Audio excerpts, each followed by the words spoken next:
Olá pessoal, tudo bem com vocês?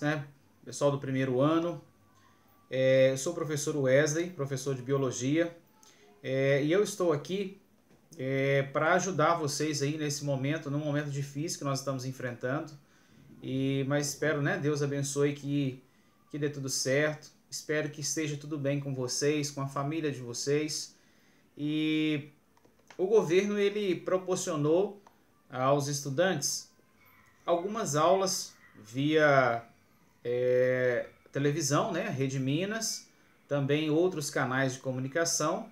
E agora, por meio da escola, nós iremos até vocês de forma virtual para ajudá-los também, complementando aí com a explicação da matéria, tirando as dúvidas de vocês.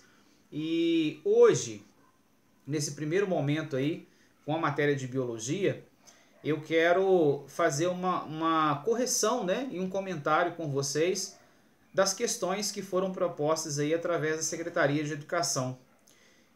Nós temos aí no PET, que é o Plano de Estudo Tutorado, você pode observar na tela aí, este Plano de Estudo Tutorado, ele contém conteúdo aí para 4 semanas. Você pode observar aqui, ó, que nós temos aí as 4 semanas.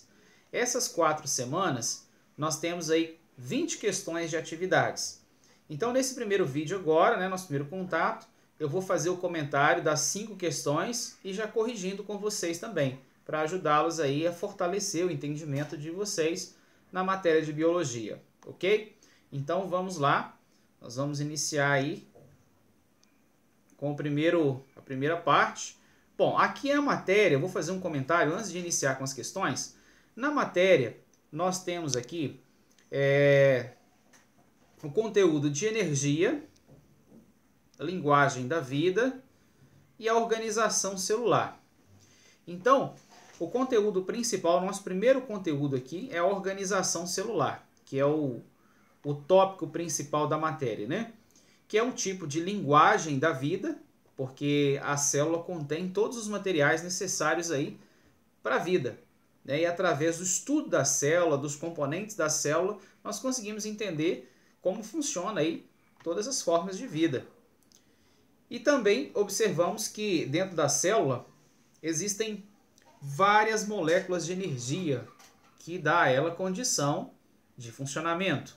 Então, o nosso primeiro conteúdo e as atividades que eu vou corrigir com vocês são sobre a célula e os componentes da célula, ok? Então vamos lá para nossa... Passar aqui. Aqui nós temos um pequeno resumo, desse programa de ensino. Basicamente aí tudo sobre célula, ou o principal, sobre os componentes da célula. Aqui embaixo um pequeno comentário sobre os componentes da célula. Você pode observar nesse conteúdo que nós temos aqui, ó, os componentes inorgânicos e componentes orgânicos. O que é isso exatamente? Qual que é a diferença entre esses dois nomes? Para começar, a palavra orgânico é tudo aquilo toda molécula que contém carboidrato. Então a palavra orgânico, ela nos dá uma ideia de carboidrato. O que é um carboidrato? É um componente químico que está presente nas nossas células, que está presente no corpo dos seres vivos. Então, orgânico é aquilo que contém carbono. São moléculas cuja principal composição ou estrutura é formada por carbono. Já aquelas moléculas inorgânicas, ausência, falta, não é o conteúdo principal. O carbono não é o conteúdo principal.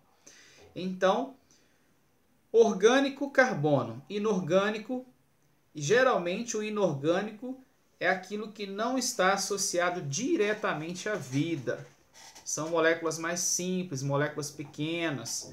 São necessárias para a vida, mas não, elas por si só não formam uma célula, uma vida. São essenciais, mas não formam. Elas se juntam formando moléculas maiores, que aí nós já temos as moléculas orgânicas, para dar origem, então, às formas de vida. Então, agora, definitivamente, começando aí a nossa primeira questão. Vamos lá, então. Atividade 1.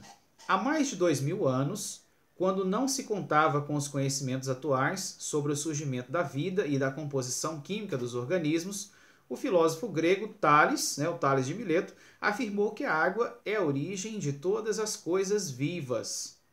Em 1913, o bioquímico Lawrence Anderson disse que a água é a substância mais adequada para sustentar a vida. Bom, letra A. Que evidência você apresenta para justificar as afirmações de Tales e Lawrence? Bom, qual que é a evidência? O que nós temos de evidente para mostrar e provar que realmente Tales e Lawrence têm razão naquilo que falaram lá em alguns anos atrás? Bom, que a água é essencial para a vida, todos nós sabemos. Mas qual que é a prova, uma das provas principais sobre isso? É simples. A maior parte do nosso corpo é composto por água. Então a água é um dos principais componentes da vida. Então esta é a maior prova de que a água é essencial para a vida. Se o nosso corpo ele é composto em média por 70% de água, essa é a maior prova que nós temos, que realmente a água é essencial para a vida. Nós temos seres vivos, por exemplo, como a água viva, que 95% do corpo dela é composto por água. Então, qual é a resposta para essa questão? Qual é a evidência? A evidência é que a maior parte do nosso corpo é formada por água. A água é essencial em todas as funções do nosso corpo. Então, isso é a prova essencial, ok? De forma bem simples, esta é a prova. Letra B. Por que a água facilita a ocorrência de reações químicas? Simples, porque a água ela é solvente universal. Ela dissolve todas as substâncias. Então, por isso, ela facilita a ocorrência de reações químicas. Imagina, você come lá aquele almoço caprichado, aquela sobremesa com vários componentes, vários ingredientes ali, açúcar, sal e vários tipos de temperos diferentes, sabores. Então, quando isso chega no organismo, é difícil para ele quebrar. Uma carne, por exemplo, a carne ela chega aí, dependendo da quantidade ou do tipo de carne, a mais de 5 dias no organismo sendo digerida. Então, a água ela contribui muito no processo de quebra de moléculas e ocorrência de reações químicas. Por quê? Porque ela é solvente universal. Ela dissolve todas as substâncias, ok? Letra C. Qual é a importância da água na regulação da temperatura corporal dos animais? A água ela ajuda a resfriar o corpo através do nosso suor. Então, toda vez que a temperatura do nosso corpo ela aumenta acima do normal, qual que é a temperatura normal do nosso corpo? 36 a 37 graus. 37 graus, né? 36,5, 37 graus. Acima disso, o nosso corpo já começa a aquecer além do normal e o suor, ou seja, a saída de água através do suor, vai ajudar a resfriar o nosso corpo. Então, qual que é a importância da água?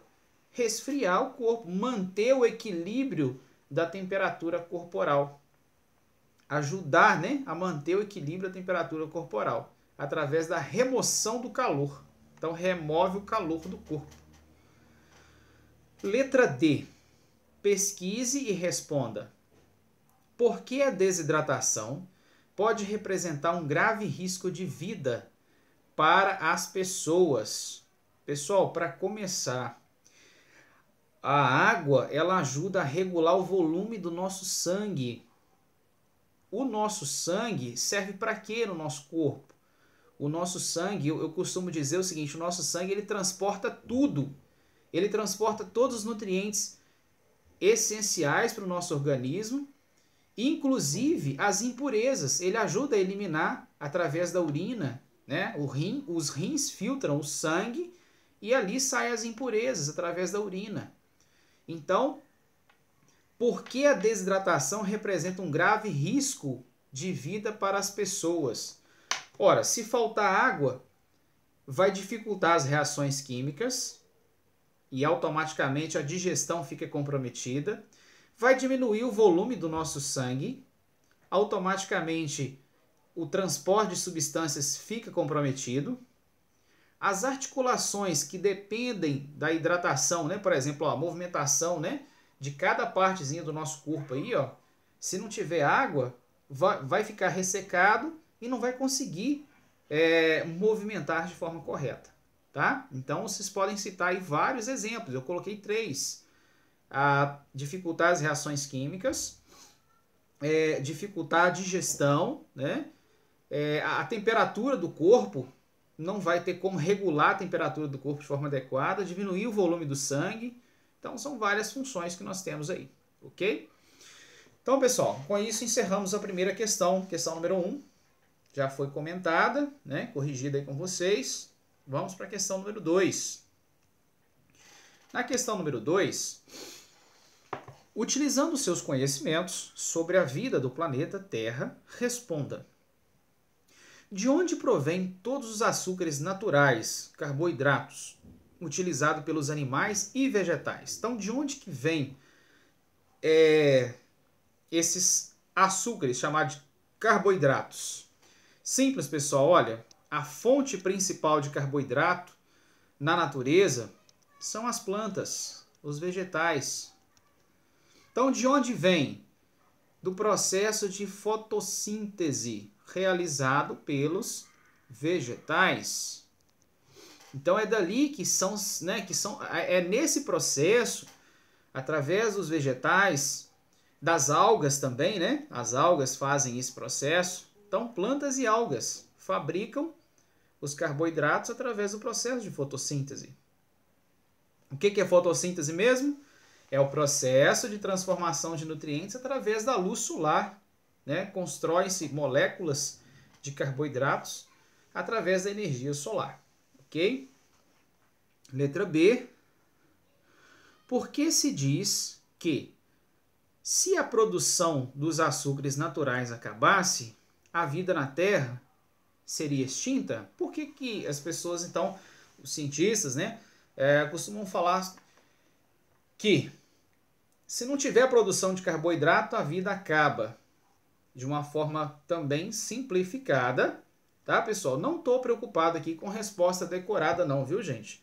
O importante aqui é você ter o conhecimento básico, o simples, o básico, mas efetivo. Ou seja, que realmente, né, vai te ajudar a ganhar conhecimento. Não adianta eu postar para vocês aqui um tanto de respostazinha decorada, bonitinha, mas não tem entendimento, ok? Então, por que a água é importante para nós? Porque sem a água não tem digestão, o volume do sangue diminui e as funções ficam comprometidas.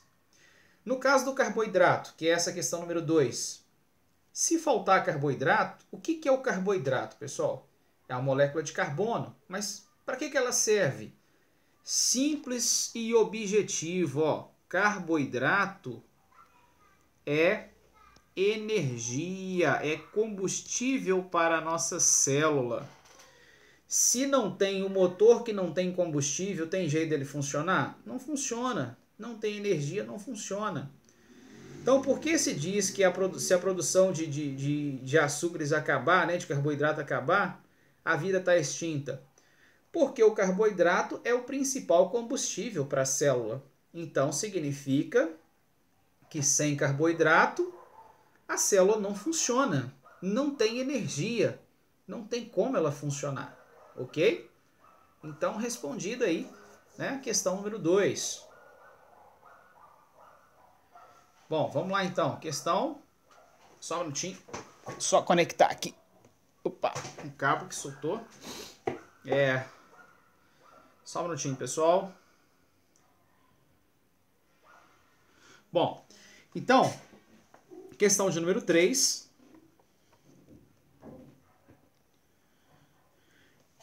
Estocar substâncias ricas em energia é uma propriedade importante dos seres vivos. E 1 grama de lipídio libera mais de 2 vezes a quantidade de energia contida na mesma massa de carboidrato. Então, o que é isso? Lipídio, ou seja, é uma molécula que tem a função de armazenar energia no corpo dos seres vivos. Então, os animais gastam muita energia na locomoção e os lipídios constituem seus principais estoques de energia. As sementes, estruturas relativamente pequenas, são ricas em lipídios. Ao servirem de alimento para alguns animais, podem ser levadas para locais distantes da planta-mãe. Então aqui está falando um pouquinho sobre a importância, né, das moléculas de reserva de energia. Então é o seguinte, pessoal, veja bem. Olha só. Carboidrato, nós falamos na questão número 2, carboidrato é fonte direta de energia. O lipídio ele é reserva de energia. Então, só uma curiosidade bem rápida aqui, pessoal. Vocês sabem por que a gente não morre quando está dormindo? Fala assim, professor, mas o que é isso? A gente não morre quando está dormindo? Nunca ouvi falar sobre isso. Sim, quando nós estamos dormindo, o nosso corpo ele não morre. Porque, veja bem, se você não está comendo, então de onde vem a energia? As reservas. As moléculas de lipídio que estão presentes no nosso corpo, elas são responsáveis por fornecer energia e não deixar o nosso corpo morrer enquanto está dormindo ou enquanto a gente não está comendo, né? Então, qual é a vantagem adaptativa de frutos e sementes estocarem lipídios? Então, qual que é a vantagem da planta estocar lipídio nas sementes? De uma forma bem simples, deixa eu apagar isso aqui. De uma forma bem simples, a vantagem dessas sementes estocarem lipídios, veja bem, vocês sabem como é que uma semente ela germina? Você coloca uma sementinha lá no solo. De onde ela tira energia para poder germinar? Na linguagem popular, né, para ela brotar. Essa germinação precisa de energia. A energia vai sair do interior da semente. Então a vantagem da planta estocar lipídio, dela estocar moléculas de energia, é facilitar, pessoal, olha só, facilitar a germinação. Germinação de quê, pessoal? Da semente. E no caso, por exemplo, se for dos frutos, os frutos para que eles possam desenvolver mais, né? Eles possam crescer mais rápido, para que eles possam ter força para desenvolver. Então, se as sementes já carregam moléculas de energia estocada, então a semente, você coloca ela na terra, ela não tem raiz ainda. Então ela vai usar aquelas reservas de energia para germinar. Ok? Letra B. Então, letra A já foi. Letra B. No caso, os animais, qual é o papel adaptativo de os estoques de lipídios serem, em geral, maiores do que os carboidratos? Então, qual que é a vantagem de um animal ter um grande estoque de lipídio no organismo? Tem várias vantagens, né? Olha, isolamento térmico. Isolamento térmico. Veja bem, nós estamos agora na época do frio, né? Entrando aí na época do frio. Então as camadas de gordura do nosso corpo ajudam a isolar, a proteger contra o frio. Muitas espécies que vivem em locais congelados, né? Elas entram no período de hibernação.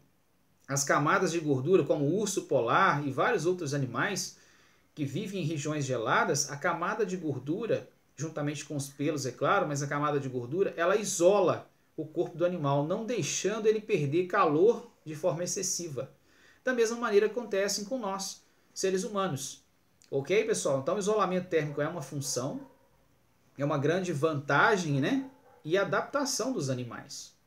Ok? Então tem várias outras. Uma outra que é importante também, amortecimento contra impactos, choques, né? A camada de lipídios, ela protege o corpo. Às vezes você escorrega, cai no chão, bate, né, em alguma parte aí do seu corpo. A camada de lipídio ajuda a amortecer esses impactos, proteger. Muitos animais felinos, por exemplo, o próprio gato, a onça e muitos outros animais, as camadas que eles têm em volta, que estão no útero, que estão na região onde o filhote está em desenvolvimento, as camadas de lipídio ajudam na proteção quando os animais escorregam, caem, pulam, para não comprometer o filhote, para que ele consiga, né, se desenvolver até o final. Ok? Até no momento do parto, no momento do nascimento. Então, beleza. Vamos lá, então. Questão de número 4. Já estamos quase finalizando, tá, pessoal? São só 5 questões nesse vídeo. Vamos lá. Questão de número 4. Essa é da UFOP, né, Minas Gerais. Os noticiários têm mostrado que a obesidade é um problema cada vez mais frequente em determinadas populações. Além disso, sabe-se que há uma relação entre obesidade e lipídios. Assim, pesquisas recentes realizadas com alunos de 7 a 14 anos, provenientes de escolas particulares, mostraram índices de obesidade bem mais elevados em relação aos correspondentes aos alunos das escolas públicas. Com base nessas informações e seus conhecimentos, letra A. Sabendo-se que os lipídios constituem uma classe de compostos bastante heterogênea, citar uma propriedade física comum aos lipídios. Justificar o porquê dessa propriedade. Então, qual que seria a propriedade física comum aos lipídios? Nós falamos, né, anteriormente, aí na questão anterior, aí, uma propriedade física comum aos lipídios, ou seja, uma função, né, você pode colocar isolamento térmico,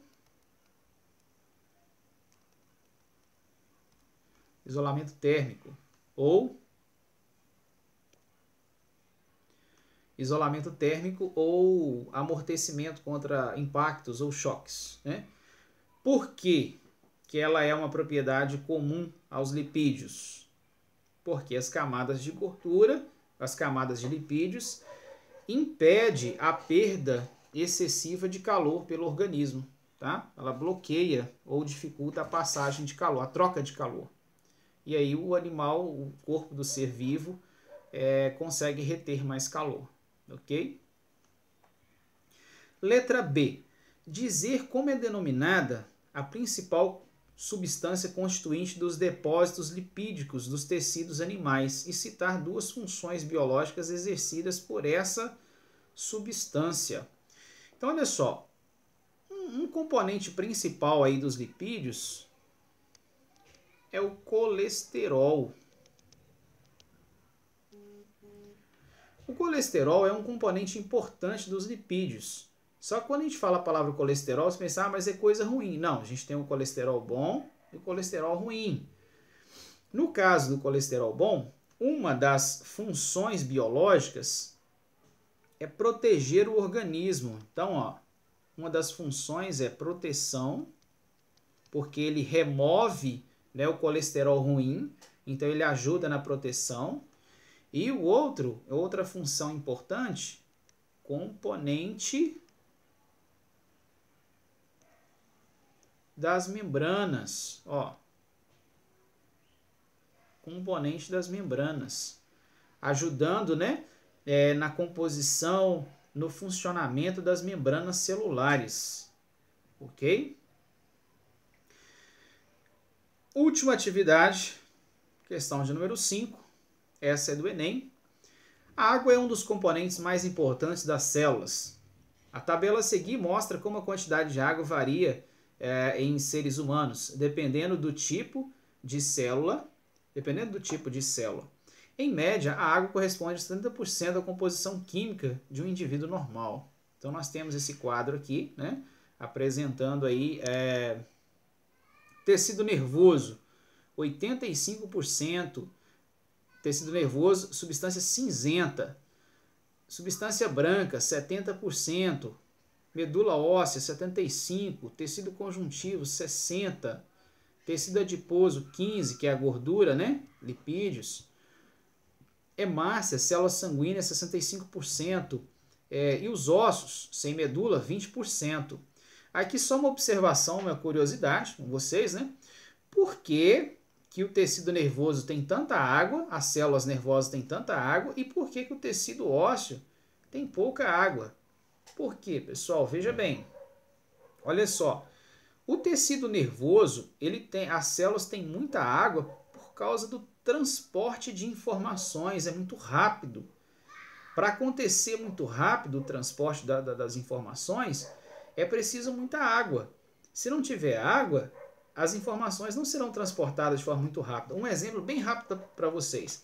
Quando você pega uma coisa que é quente, uma panela, por exemplo, aí rapidamente você tocou ali, percebeu que está quente, você tira a mão muito rápido. Então veja bem, olha, você colocou a mão, a informação passou através dos seus nervos da mão, do braço, dos dedos, né, braço, foi ao cérebro, o cérebro falou assim, está quente, a informação volta, tira a mão rapidamente. Então tudo isso em milésimos de segundos. Então precisa de muita água nas células nervosas para transportar essas informações, ok? E os ossos têm menos água por causa da massa que compõe os ossos, né? Ou seja, o cálcio é um deles, para dar resistência, porque é um órgão, o osso é um órgão de resistência, que suporta, né, a estrutura do corpo, é a parte estrutural do corpo, ok? Então vamos lá, vamos interpretar a questão, responder para a gente finalizar aqui. Durante uma biópsia, foi isolada uma amostra de tecido para análise em um laboratório. Enquanto intacta, essa amostra pesava 200 miligramas. Após a secagem em estufa, quando se retirou toda a água do tecido, a amostra passou a pesar 80.